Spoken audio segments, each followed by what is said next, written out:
The Hanania Show is brought to you by the U.S. Arab Radio Network and sponsored by Arab News Newspaper, the Middle East's leading English language publication, with print and online editions in Saudi Arabia, Dubai, France, Japan, Pakistan, England, and the United States. Listen to live radio every Wednesday at 5 p.m. Eastern in Detroit, Washington, D.C., New York, and Ontario, Canada, or watch the live broadcast on Facebook.com/Arab News.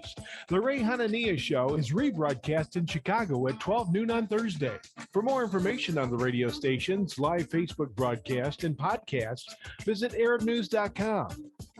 And now, here's your host, columnist and U.S. Special Correspondent for Arab News, Ray Hanania. All right, welcome to the radio show. It is Wednesday, July 20th, 22. We're broadcasting live in Detroit, Washington, D.C., and tomorrow we'll be broadcasting in Chicago on 1080 AM radio. Today we're going to focus on what I consider the outrageous and excessive lengths that Israel supporters through AIPAC go through to control the vote in American elections.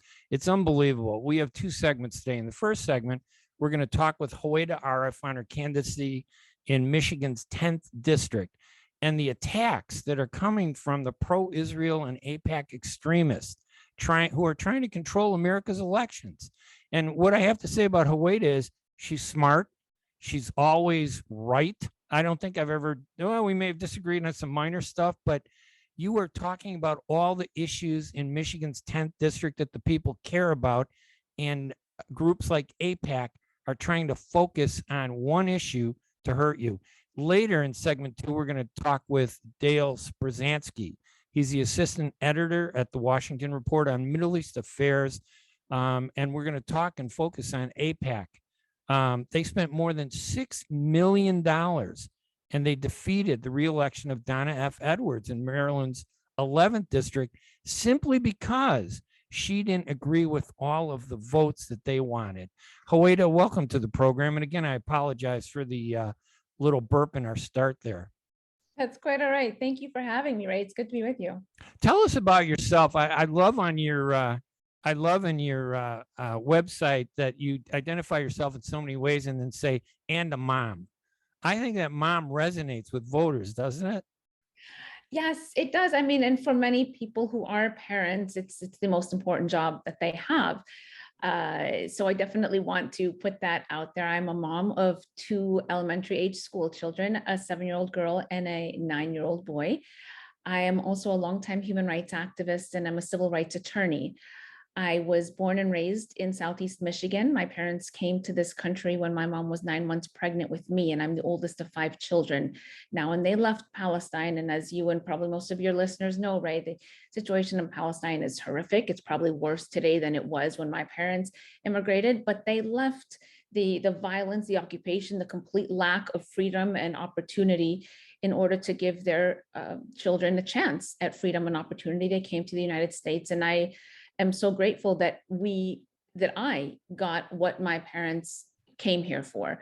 But I look around, not only around me in Michigan and in the 10th district, but also around the world, and see that so many people don't have that, are denied just basic rights. And so constantly looking about how to give back. That's why I got into human rights organizing, and I became a human rights attorney and also did civil rights, because everybody deserves freedom, equal rights, safety and security. And so many don't have it as a result of deliberate policy. And human rights is a principle. It's not like it's just human rights for one people. It's human rights for everybody across the board, correct? Exactly. Yes, absolutely. And I, years ago, after I graduated from college, I went over to Palestine to work at the time for a conflict resolution program. But you can't be talking peace and conflict resolution when the situation on the ground is when inequality, when oppression is entrenched. And so I co-founded what's called the International Solidarity Movement to basically unite people all over the world to fight government oppression and to stand with people who are fighting for their human rights and their dignity and their freedom.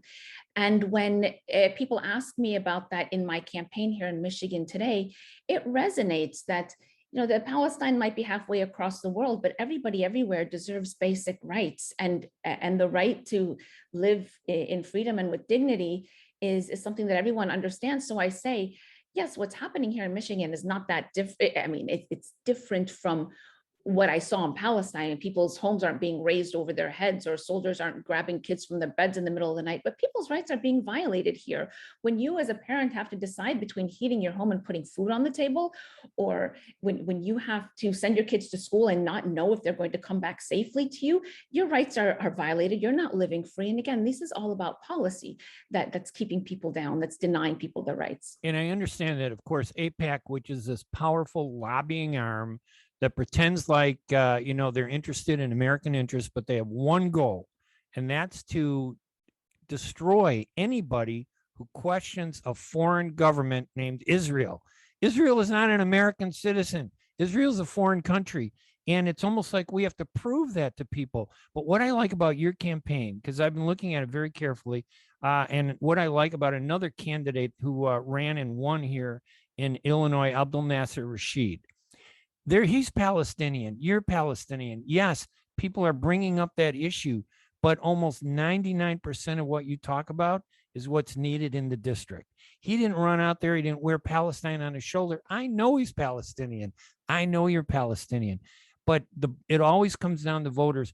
What are you going to do for us? And I think you've done a good job of identifying the issues of what you're going to do for those voters. Tell us, what are some of those issues that AIPAC is totally ignoring? They want everybody to think it's one issue, but you're out there fighting for a lot of issues that resonate with voters. Yes, absolutely. I'm fighting to make this government and economy work for working people. We have a structure right now, and it's largely due to the influence of big money in politics, and AIPAC obviously falls into that. They, with their millions of dollars, try to buy politicians, and that's why we see a lot of members of Congress, unfortunately, blindly voting in support of Israel. And I'm talking to voters about the need to get big money out of politics so that we can make this government and economy work for them. When we're talking about why people don't have health care, why 40% of Americans newly diagnosed with cancer lose their entire life savings within 2 years because they can't pay for the treatment that they need, or you have an illness or an accident and then you're worried about bankruptcy. Why we can't guarantee healthcare? That you're talking about big insurance companies and the influence of their money in politics. Why we are so overcharged for prescription drugs, life-saving drugs? That's, you have a pharmaceutical company. Why we are not cleaning up our air and water? You're talking about the fossil fuel and the coal companies. So people feel very much and are very cynical, unfortunately, about the elections. It's, who are these people representing? Are they representing us, or are they representing those buying them or writing them the big checks? And almost everybody that I've spoken to, from Democrat to Republican, agrees that the influence of big money in politics is destroying our democracy. It's making our representatives not work for us. And they're supporting my message that I'm going to stand up to this because we have to have representatives legislating for the benefit of the people, to uplift the working class, expand the middle class. Right now, we have a system that only works for the billionaire class and the well-connected few. And let's explain big money, because people sometimes they think it's money, but what we're really talking about are, you want to bring health care to people who need it. The insurance industry, the health industry funds millions to prevent that from happening because they don't want their losses. They don't want to have to pay more to provide services. The pharmacy industry, lobbyists like Israel's AIPAC, they don't want Americans to see the truth. It's not, like you said, I think it's so important that people understand that they're not out there to defend the voters.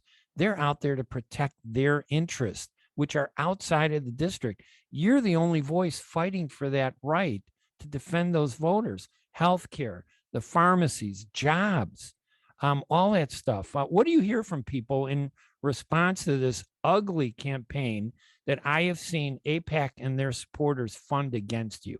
It's horrible. It is. I don't know. They can, so far, let me say, I have been ignoring their vitriol and their lies.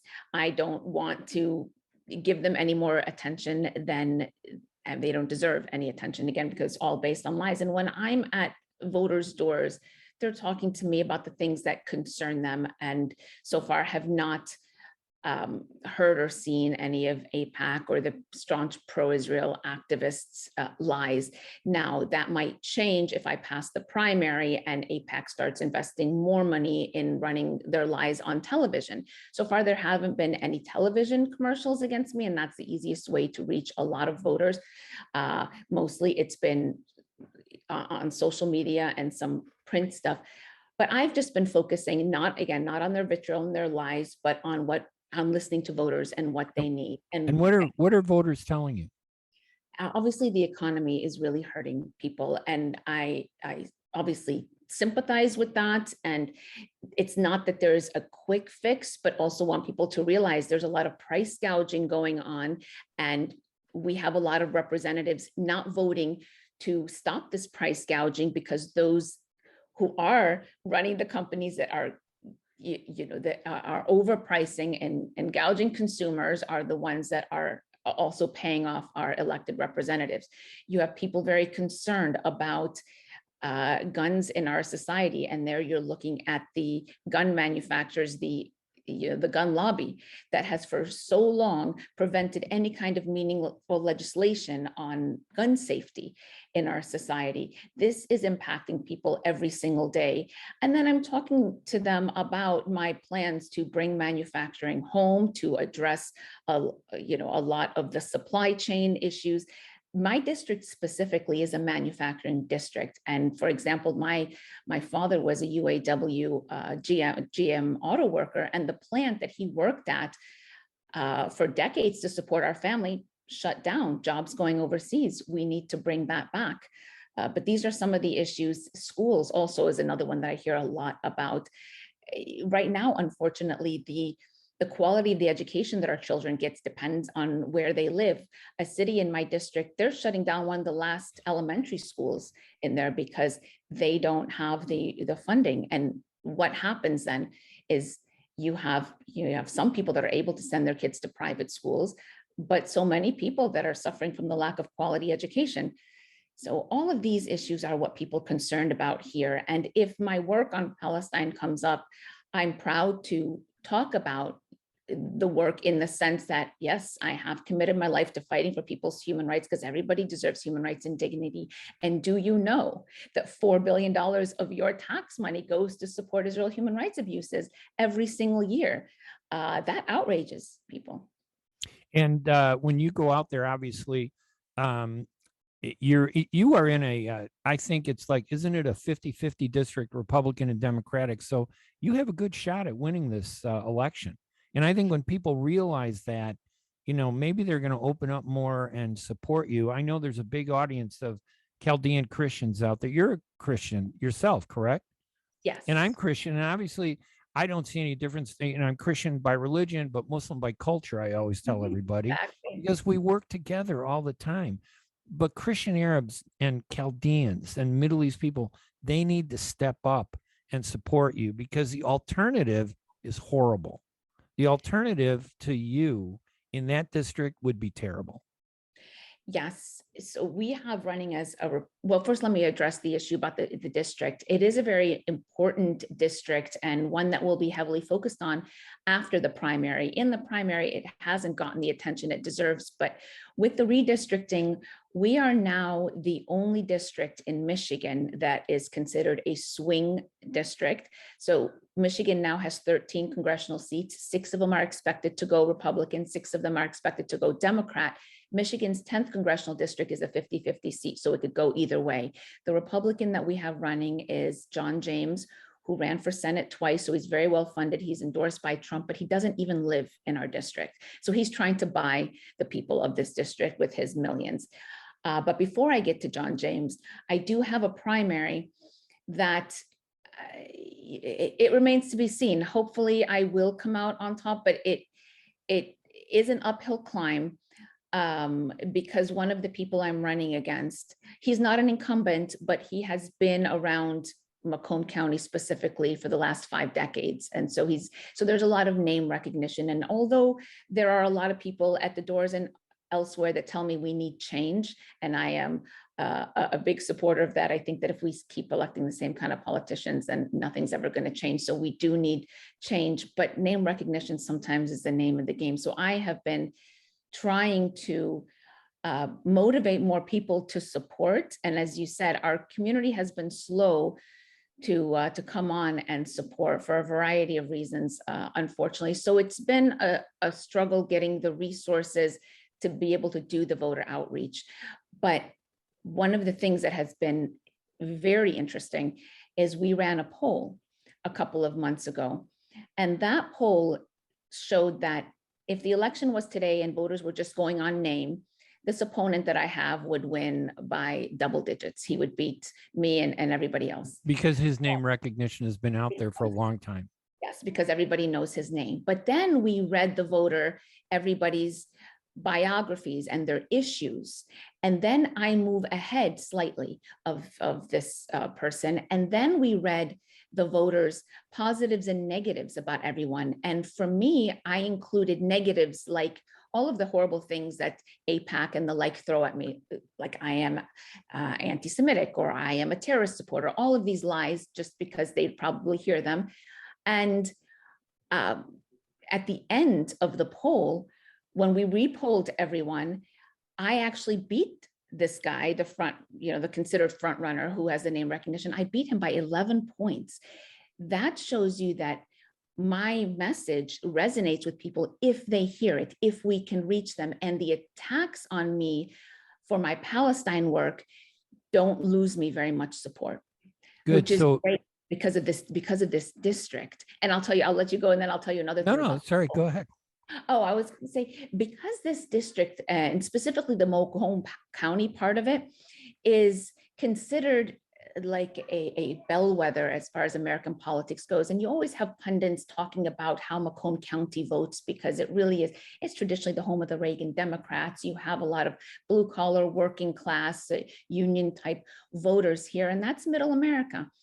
If these voters are not turned off by my Palestine work, and in fact, see that from our poll as a reason to support me, that is positive for the movement for Palestinian rights and for justice really around the world, which is something we all need. But a question that we asked them later, towards the end of the poll, we said, Huwaida would fight to end aid to Israel for their human rights abuses and their war crimes. Do you consider this a strong reason to support her, a somewhat strong reason to support her, or not a reason to support her at all? 66% considered this a reason or a very strong reason to support me. Only 27% said it's not really a reason to support me. That's phenomenal. Now, it looked like, and again, I've never really gotten into the grass of the elections and the districts in Dearborn and Detroit, although I had a lot of relatives that live in Dearborn and Detroit. But it looked like they divided the Arab community a little bit when they redrew these congressional districts. You're in a new district, correct? Just north of Detroit? Yes, I am. My district starts right north of Detroit, yes. And it's not really an quote unquote Arab district the way some people would try to characterize it, like using it in a negative way. It does have a strong Arab American and Muslim population, but isn't the majority non-Arab and non-Muslim?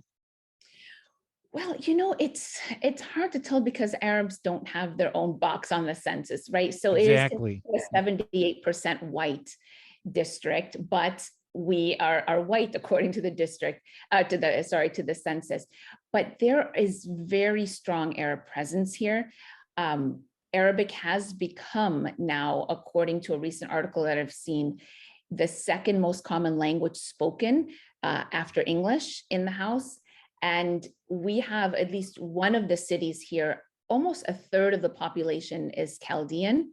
So from Chaldean and Arabs make up a sizable portion of this district, not like Dearborn but it could get there. And we're definitely expanding when it comes to sharing the culture. And we have a lot more, Mediterranean places popping up. But one thing that I see and I talk about a lot is, then why isn't anyone talking about the power of the Arab or Middle Eastern vote? Right. Every election cycle, we hear about the power of the African American vote and the Jewish vote and the Latino vote. at least in Michigan, let us give us some consideration. Let us make them give us some consideration by showing that we get out there and we vote. And that's been the struggle with our, part of the struggle with this race, at least, is knowing that there are a lot of Arabs and Chaldeans in this district, but they might not get out and vote, is something that we really have to work on. Yeah, I think I'm hoping Chaldeans are going to be listening, because they really need to get out there and support you, because I know race plays a difference. I'm a Reagan Democrat, and basically I'm a Democrat. I'm not all the way to the left, but I'm kind of in the center. I like to think of myself as a moderate. We've lost those terms. You're either far right or far left these days. And I'm sure they've said terrible things about you. Tell us about how would you describe yourself in terms of your views? Some people are afraid of you because they think, oh, you're going to be really far out there on the left. The word progressive isn't a scary word. It's a good word. It's been defined by the critics badly, but it's not a bad word. Exactly. But even more than that, I feel that our country has become so hyper polarized that it's so easy to stick a label on someone and then just distance yourself as like, that's not me, you're too far this way, too far that way. My core is about protecting people's rights and make sure that the government and economy is working for most people. And if that means fighting the big corporations to make sure that, they're not getting the tax breaks while average people are suffering, and making sure that people have health care, making the corporations, the fossil fuel industry clean our air and water. Is that radical to want people to be able to actually live a dignified life? That's what my life has been about, fighting for these rights. And that's what I'd carry to Congress with me. As I frequently say, I've spent years fighting in the streets and fighting in the courtroom. But if we're not fighting also at the ballot box to send people to legislatures that care about protecting us and our rights, then we're not fighting hard enough. And when I sit and talk to some neighbors, they might be a little more conservative than me. They may be a little more liberal than me, but wanting lower taxes is not a political position. We all want lower taxes. Wanting better health care is not a party. Wanting human rights is not about, being whether you're a Republican or a Democrat. And those are the issues that I think you've really addressed. And you need money, though, correct? How do you get your message out? Direct mail, right? Radio ads, and hopefully television. I think when you win this, you are going to face a big challenge from the far right and AIPAC, because I think they're hoping to take you out in this election is August 2nd, the Democratic primary. But I think you're going to do well. And I'm hopeful you will, because we need your voice there. Thank you. I hope so. And we are working hard. I most likely won't be able to get on television because that does cost a lot of money. And it's, we haven't raised the millions that other the Arab community, the Arab community is one of the wealthiest communities in the United States. I pull my hair out in journalism, wondering why we aren't equal to the task. We're like the Jewish community. And by the way, you do have a lot of support from Jewish Americans, right? I do. Street? Not J Street specifically. They're not opposed to me at all, but Jewish Voice for Peace Action endorsed phenomenal me. Group, right? Yeah, they do really great work. Obviously promoting justice for Palestine, but also here when we're talking about domestic issues, and a lot of individual Jewish American supporters that aren't tied to any group, because I think my message is universal, and those that aren't blindly pro-Israel can see that. But back to your point about our community and investing in political candidates, it is something that we do need to work on. We're starting to a little bit, but we still have so much work to do in terms of I guess pushing our community more. We're very generous when it comes to doing humanitarian work.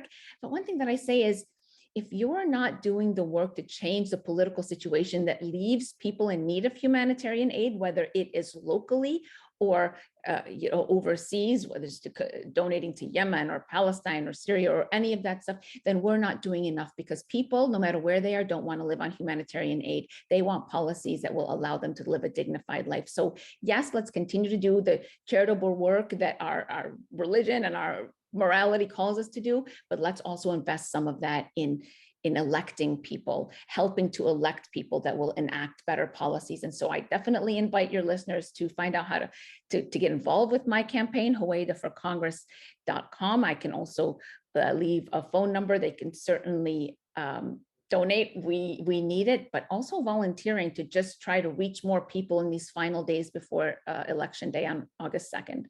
And Huwaida for Congress with the number 4, correct? No, with Huwaida, FOR. FOR. So it's Huwaida FOR Congress. Huwaida for Congress.com. .com, and the number they can call is 248-987-0871. 98. Sorry, go ahead. No, I was going to say that I hope a lot of the Chaldean listeners who listen to this show, and I'm not Chaldean, I happen to be Christian from Bethlehem and Jerusalem. Probably your family and mine were neighbors at one point. Who knows? But I hope the Chaldean community sees you for what you really are, about issues and their interests. And I hope they step up to the plate and support you. I'd like to see that. I think it would be good for them to do that. I agree wholeheartedly. Let me just give that number one more time, because I think I messed it up, even though it's my cell number. That's all right. It's 248-987-8701.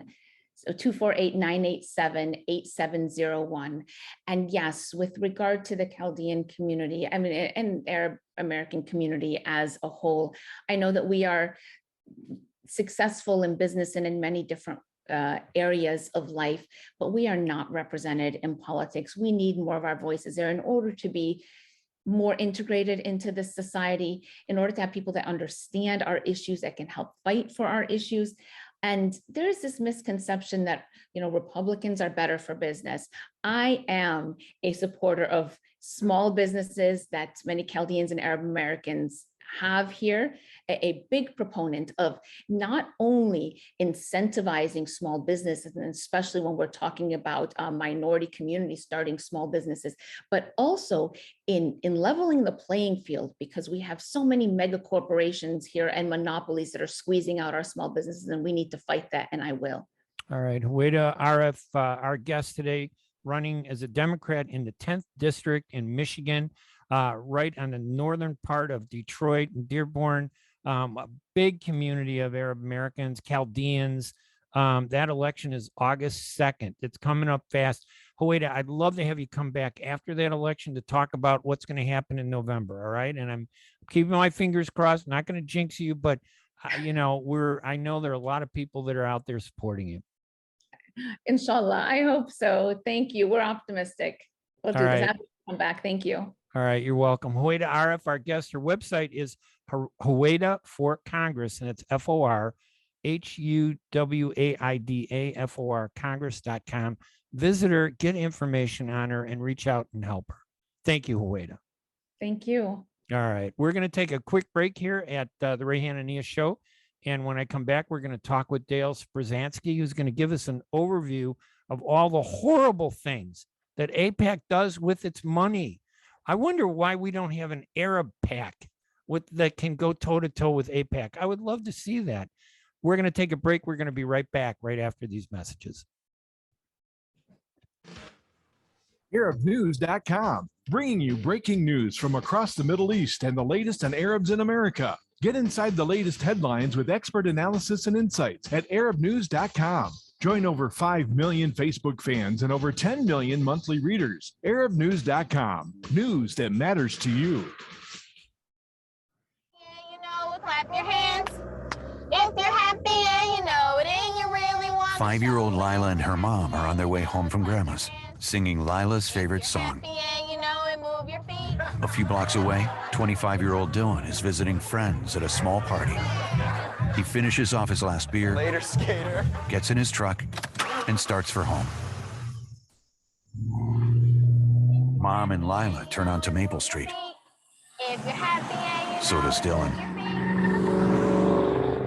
If you're happy and you know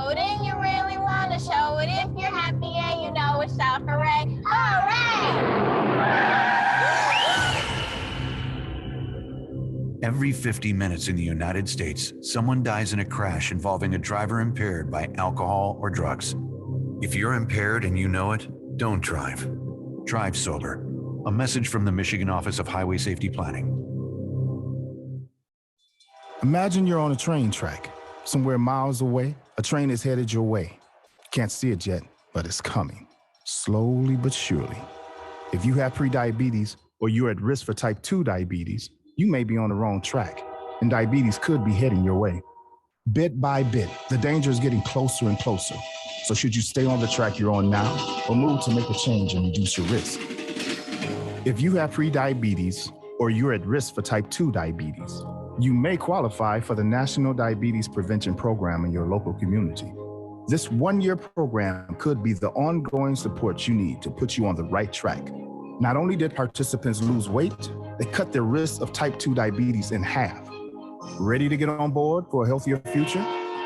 Learn more about the National Diabetes Prevention Program and what else you can do to manage and prevent diabetes at michigan.gov/diabetes. A message from the Michigan Department of Health and Human Services. Huwaida Arraf is running for Congress in the new 10th District, which includes cities where the Arab Chaldean presence is strong.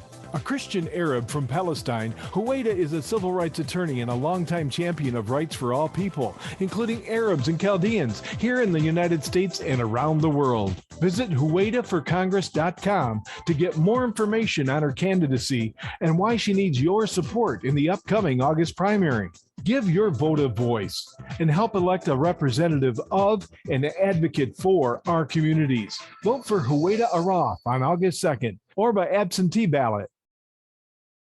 The Hanania Show is brought to you by the U.S. Arab Radio Network and sponsored by Arab News Newspaper, the Middle East's leading English language publication, with print and online editions in Saudi Arabia, Dubai, France, Japan, Pakistan, England, and the United States. Listen to live radio every Wednesday at 5 p.m. Eastern in Detroit, Washington, D.C., New York, and Ontario, Canada. Or watch the live broadcast on Facebook.com/Arab News. The Hanania Show is rebroadcast in Chicago at 12 noon on Thursday. For more information on the radio stations, live Facebook broadcast, and podcasts, visit ArabNews.com. And now, here's your host, columnist and U.S. Special Correspondent for Arab News, Hanania. And welcome back to the radio show. We just got through talking with Huwaida Arraf, who's running in the 11th district in Michigan, the 10th district in Michigan. And I was just focused last night on the terrible, horrible loss of Donna Edwards in Maryland's 11th district. And the reason for the loss is something that we're going to talk about, because her opponent, Donna Edwards' opponent, raised $1.1 million. Donna Edwards, they're both Democrats and both African-American.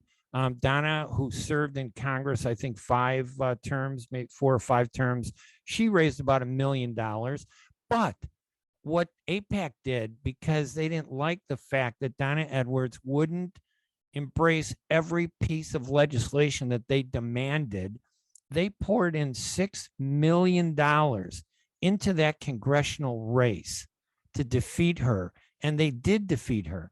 And when I listened to the election night victory speech of her opponent, Glenn Ivey, he never mentioned AIPAC. He talked about how he was a big follower of Martin Luther King and Robert F. Kennedy. And I'm thinking, why don't you talk about what really happened? That this election was bought and paid for by a foreign government, the followers of a foreign government who are more concerned with what the U.S. does for that foreign government than they are about the needs of local, the residents and people in local districts. So to kind of understand how powerful AIPAC is, I'm bringing in probably one of the most important authorities on AIPAC and understanding the amount of money. The Washington Report on Middle East Affairs is the source to track how much money these political action committees pour into elections. And with me is the assistant editor, Dale Sprusansky. Dale, welcome to the program today. I really appreciate you taking the time to join us. Thank you. It's a pleasure to be on. And I just took my first ever trip to Detroit last week. So it's great to be on Detroit radio. Had a great time out there. Yeah, so we're in Detroit, Washington, D.C., and tomorrow you'll be in Chicago at 12 noon at 10:80 a.m. Plus, all of this is streamed live, and the technology can be beneficial, but at the same time, it's a pain in the butt. So, but listen, $6 million in one election. Someone had told me that has to be one of the largest, infusion of foreign focused money in any election we've seen. Is it? As far as we can tell, it is. And so the difference this year is, in the past, most of this money was being donated through dark money groups. So you couldn't necessarily track it. You could watch the ads and you knew someone was funding this, but you didn't know who. But late last year, AIPAC decided to kind of take its funding out in public and form a PAC, the United Democracy Project, which is one that targeted Donna Edwards. So the plus side of that is it does let us track how much they're giving. And as you said, they, not just AIPAC, but pro-Israel groups, especially AIPAC, gave $6 million. And so we published our new chart in our most recent magazine of how much money every member of Congress has gotten from pro-Israel groups. And the numbers are off the charts this year because, again, there's so much that money is now in the light, and it's really giving clarity to the enormous sums. But don't get me wrong, there's still lots of dark money too, but yeah, and it's horrible. And, and this PAC money is not technically controlled by the candidates. It's thrown in like a curveball to kind of mess up an election and throw it into, turmoil so that their candidate can win, or the person usually it's against somebody. Rather, they weren't for, Glenn Ivey. They were against Donna Edwards. That's because all of their money wasn't to promote Glenn Ivey. It was to attack Donna Edwards. And she spoke about how, the lies that were said about her, just because she abstained from a vote on, something that had to do with Gaza and Israel in 2008 when she was first in Congress. They will never forget anything. Right. And that's the thing. If you look at Donna Edwards' record, if you're pro-Palestine, it's better than most Congress people, but it's not phenomenal. She's not Rashida Tlaib. She's not Ilhan Omar. She did vote to fund Israel on multiple occasions, but she did take several things that didn't completely toe the line. And like you said, when you don't completely 100% toe the line, that's, you're bad on 1 out of 100, you're bad. And you can expect $6 million to be poured against you in a local-ish campaign. And now when we talk about AIPAC, the American Israel Public Affairs Committee, they literally they coordinate an umbrella network of political action committees, because there are a lot of individual committees, and they try to say, oh, no, we don't donate directly. But yeah, you do indirectly manage the direction of where that money goes from all these different groups, and they rally their troops to raise money. And how much money have they? I know, listen, it's got to be in the hundreds of millions. Yeah, it's got to be a lot. It's a lot. So what we can track thus far for the current campaign cycle is 12 million, but that is just, again, not the dark money. So, and every study shows on this issue and other issues that the dark money is multiples of what the overt money is. So I would say hundreds of millions sounds right to me. And we're talking about, hundreds of millions over many election cycles. Right. That's a lot of money. 12 million in one election cycle is which huge. Isn't over yet. Yeah. And it isn't over. And half of the money went into one election. Half of that money went into one election that was in Maryland, and it had a profound effect. Money actually talks, doesn't it, in elections? I mean, can a candidate stand up to pro-Israel money when it comes pouring in the way it does? They can, but it's very hard, right? And, I live in DC, so I was able to see some of these ads because Donna Edwards' district is just across the border. And these ads focus on things like her constituent services and stuff like that. So when you're watching it, you don't even know who's paying for it. And if you get a glimmer of the little fine print at the bottom, it says paid for by United Democracy Project. Right. Again, no tie to Israel. And most voters wouldn't know sometimes that the United Democracy Project was a coordinated effort directed by AIPAC and its political action committees. So, but it just takes so much gall to act like they care, right? They're running ads saying she's bad for her constituents who have needs. And, when their real focus is on a country half a world away, they don't give a crap about her constituents. Right. So it's just it's astonishing, astonishingly disingenuous. I was going to say it's deceitful in a way because the only reason they're pouring $6 million into that Maryland 11th district was because of Donna Edwards' position on Israel. And yet they know that just going in there and fighting for Israel isn't going to win an election. So they go in there, and according to Donna Edwards, they just lied about her policies, her support of the poor, her support of healthcare, her support of lowering taxes. They just went after her, and there's like no accountability. That's the worst part about it, isn't it? Yeah, I mean, that's the thing, right? Unless it's something overtly slanderous, if it's just political accusations, it's, I guess, free speech, and, there's no repercussions. Well, in your world, when you're looking at the big radar screen in the elections, because I know there's several coming up, you did this great piece. And by the way, just for listeners, just to remind them, we're talking with Dale Sprusansky, who is an assistant editor at the Washington Report on Middle East Affairs. It's WRMEA.org, I believe is your website, correct? Yes. And you can go there, and they did this great piece. In fact, Dale wrote it. And I was reading through it about all the big money candidacies like Tommy Tuberville in Alabama, and Jerry Carl in the first district. You go through every state and you talk about congressmen and senators and how much money that they're going to get. And what's the overview? I mean, what's happening out there? Right. Yeah, it was shocking. I was having nightmares. It took a very long time to compile all this. I basically went through every new member of Congress to look kind of at their journey towards being, most of them, pro-Israel, a few exceptions. And it happens in so many ways. I mean, for a lot of them, they get approached very early in their political career, when they become activists, city council members, at the most local of levels, school board members, often by groups such as the Anti-Defamation League, other groups. And they just basically slowly start, maybe you could say, cultivating them to have these pro-Israel views. And next thing you know, they're going on trips to Israel, free trips paid for. And it just quickly becomes apparent to them that being pro-Israel is good for raising money, and it's good to keep trouble off your back, right? Because not only did Donna Edwards have $6 million less, she had attack ads, so it's a double whammy of trouble when you don't have pro-Israel money behind your back.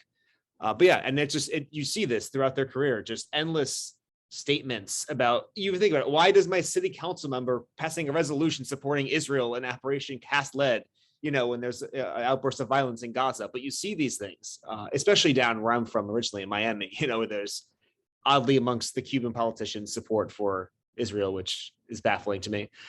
But you see this constantly, just this overwhelming just need to be pro-Israel in a way you would never feel that way to support any other country you have no affiliation to. And it takes a different tone sometimes in the South with evangelicalism, and there's more sort of heretical kind of philosophies that are more actually genuine and deep-seated, I would say. But yeah, I don't think AIPAC is stupid. I think the people that put that organization together are very smart. They know how to focus on issues. When you have money, you can almost do anything. And a lot of candidates, like you say, some candidates may only get about $5,000 in a local race. They may get $250,000 in a congressional race. And some of the big ones, the most important positions, and we see a lot of leadership in Congress and the Senate, they could get as much as $500,000-$600,000. Yeah. And that money, and you take money from somebody, they don't have to say, I want you to support me. It's implicit, right? I give you money. You want to see that money again next election? You better be, pushing my limited agenda on one issue about a foreign country that really has nothing to do with the United States and what happens in your district. They still do that. Yep. Is there a movement out there to change? Has there been an effort to stop these PACs from pouring this kind of money, into elections like this? I mean, there's efforts. I would say the larger effort is the effort that encompasses all political giving, which of course failed in the Supreme Court several years ago. And I think the view is, as long as political giving is allowed by the Supreme Court, there's really not much way to stop it. You can counter it. You can try and raise as much money as possible on the other side. But unfortunately, at this point, it's a Supreme Court protected way of engaging in politics, whether we like it or not. And it can't really be stopped. It can only be countered. Can you tell us about some of the elections you think we should be watching coming up? I know Andy Levin's in Michigan. Yeah. AIPAC is after him, right? Because he's pro-peace. He's middle of the road, and they don't want that. I think it says more about AIPAC than it does about Congressman Levin. Right. And that's a funny one, like you said, because I feel like if Andy Levin were to lose, there probably wouldn't be very many supporters of Palestine who would lose sleep at night because they don't necessarily view him as an ally. They may not view him as an enemy, but he's so middle of the road. He introduced a banal policy for a two-state solution, which many people view as perpetuating the status quo injustice. And yet again, AIPAC, which started as supporting the two-state solution, now views the two-state solution as somehow being anti-Israel, as Israel has moved further to the right. But now it's weird because now we're kind of invested in Andy Levin winning just because you don't want to see AIPAC take out even moderates because that doesn't help your cause. He'd probably be more of a J Street kind of Zionist, so still a Zionist, but J Street Zionist. Another interesting one that happened in the past was Marie Newman lost in Illinois. In my backyard. Yeah. Phenomenal person. Right. So she lost her district, had to go up against another incumbent. I forget his name, and lost that. Sean Casten. Sean is more of a moderate, but she was more outspoken on rights for Palestinians and wanting peace in a fair way. And I know they did target her, not as much money as they put into the Donna Edwards case, campaign, to stop her. But they did play a role there. But what are some of the other ones? I mean, are we seeing these battles all over, or is it really an exception to American politics? Yeah. So, I mean, the other big ones will be, Rashida Tlaib has a primary coming up. Same thing with Ilhan Omar. And I had a meeting with someone in Washington about a month ago, and they were very worried. They were very worried that there's just this whole wave of money amassing against them. And they told us, don't take it for granted they're going to win. They are facing serious, serious challenges. So anyone out there who supports them, I would take this person knew what they were doing. They're involved in the world of political financing and elections. And they weren't bleak, but they were very, very concerned that this can go south for them. But those are the big ones. Yeah. Is the AIPAC money aligned with any, like the Republicans more than Democrats, or they try to spread it out all over, don't they? They try to spread it out. Yeah. So, I mean, in a way, there's been lots of news articles lately about AIPAC donating to candidates who supported the insurrection, which is true. I kind of think it's in a way a smokescreen because we get so enamored with this idea of AIPAC being right wing and supporting the far right, but they're also donating to people on the left. And it's important to not just kind of box them into this one view. And in a way, it almost empowers them because they can do stuff in the corner that isn't as sexy to talk about when they support a moderate Democrat. It's not as outrageous. But you do see some pushback, right? Bill de Blasio, again, very pro-Israel, came out before he dropped out of the election. He said he wasn't going to take AIPAC money because of their supporting of right-wing candidates.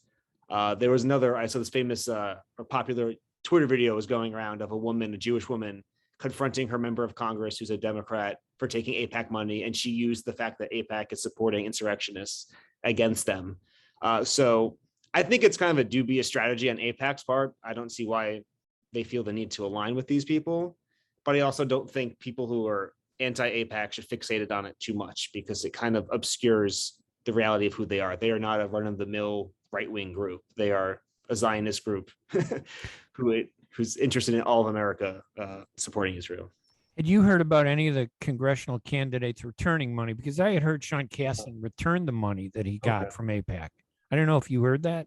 I haven't heard that, but it does happen very rarely, but it can happen on certain occasions. And in this heightened political environment, it wouldn't surprise me as much. Yeah. And listen, I'm not against, and I don't think most Americans are against organizations spending money to get their agenda out. But when it's kind of deceitful, because like this Glenn Ivey that beat Donna Edwards, he's not a bad guy, and when you look at the issues, okay, he had some pretty good issues, but it wasn't about those issues. It was about one thing. And when he has $7 million to pounce on Donna Edwards, who only had 1 million, you can understand how it's going to be really tough, for Donna to win in an election like that. It's just unfair and it's wrong. Right. And like Huwaida said, as she was on earlier, even when she goes out in her district, which has a lot of Arabs, people aren't talking to her about Palestine necessarily. They're talking about the issues, inflation, gas prices, et cetera, healthcare. And I doubt the people, even if they watch these AIPAC ads in Maryland, I don't think they were thinking like, oh yeah, I'm against Donna Edwards because of her vote on Israel. So they were, like you said, being manipulated. They were being told these things by people who had no interest in the issues that brought them to the ballot box to vote. Yeah, and like you said, it's hard to get mad at her opponent, right? In this world where money is everything in politics, how could you? What is he going to do? Stand up and say, "I don't want $6 million. I don't want guaranteed victory from AIPAC." You know, so I can't fault him. It's not necessarily the moral thing to do, but it's not the most immoral thing to do in politics, I suppose. So I think we have the Michigan elections are in August 2nd. There'll be a whole wave of elections, I think, that date. And just to recap a little bit, who should we be keeping our eyes on? Do you think any races again that we should be watching? I think we've hit the big two, is Levin and Rashida Tlaib, I think, are the big ones that the lobby has its eyes on. So, and those are the two, both in Michigan. Right. Yeah. And it's money does have an influence. Money can take out people, but they both have been around so long, but they were kind of shoved into districts where they're fighting. I think Levin's case, where he was fighting another Democrat, right? Who was a member of Congress. Haley Stevens, I think, is her name, and that's rough. I mean, like Marie Newman was forced to run against another Democrat who she probably would have gotten along with had the Democrats not tried to take her out, because that was intentional, I thought. Well, and that's the other policy behind it. It's so much happens before you get to election day. So when Democrats sit there and look at their new map, they lose a congressional seat, they gain one, and they redraw the lines. These things come up. Well, this lady is causing trouble for us because she's pro-Palestine. So, let's not secure her with a good district. Let's make her go up against someone else. Let's change his or her borders. And this is the game, right? And you see again in the Congress, who's staffing the committees, the foreign relation committees. It's all very, very pro-Israel people. The current chair of the House Foreign Relations Committee, subcommittee on the Middle East, is going to go leave to run a pro-Israel organization think tank, after his next term is over. So it's all so much of the deck is stacked before you even get to the ballot box. But you should still vote. So it is fair to say, though, that in a way, they don't use the money to push Israel. They use the money to undermine candidates that they don't like, who they think don't support Israel enough. And they may go after specific issues that have nothing to do with Israel, because they know that those are the issues that impact voters the most.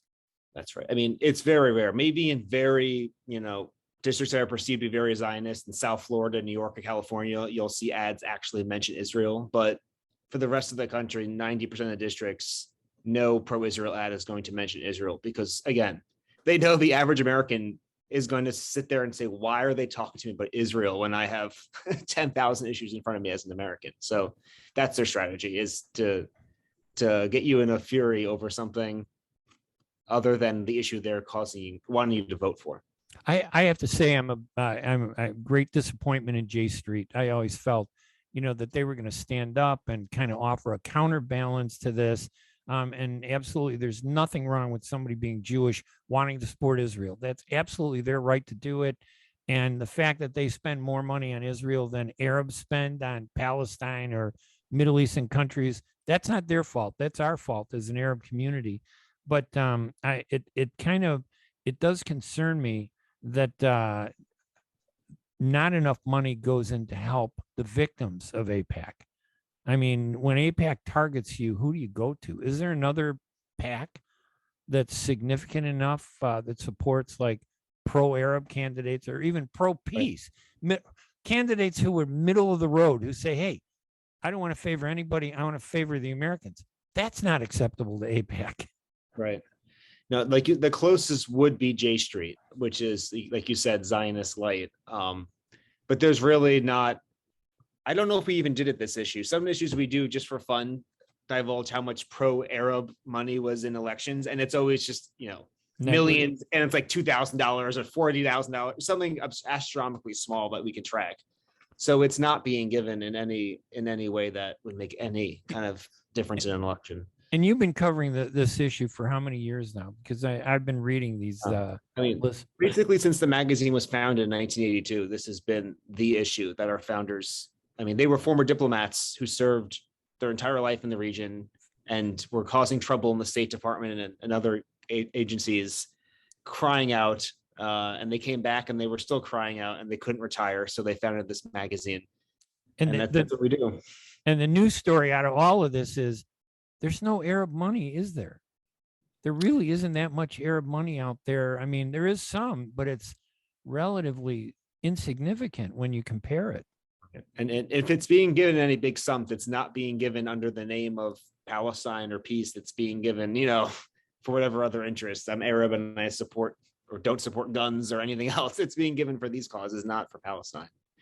Right, not to push an agenda. Dale, Right. Any final thoughts? We only got a couple minutes, and I know I've been leading this discussion, but anything that you wanted to mention that I didn't touch on? I would just reinforce that bottom line, you know, especially for people who haven't voted in their primary yet, that when you see these ads in your mail, in your newspapers, on TV, just stop to think who is pushing this, right? It may be Israel, it may be big pharma, it may be gun groups, animal agriculture, whoever, big tech. Everyone has an agenda, and everyone will use these same tactics of deception to try and get you to vote the way they want you to vote. So really research your candidates on your own terms. Go to their websites, see what they stand for, watch them speak, and make an informed decision. And don't rely on other people telling you what the candidates think, because they're telling you not what the candidates think. They're telling you how to vote for special interests.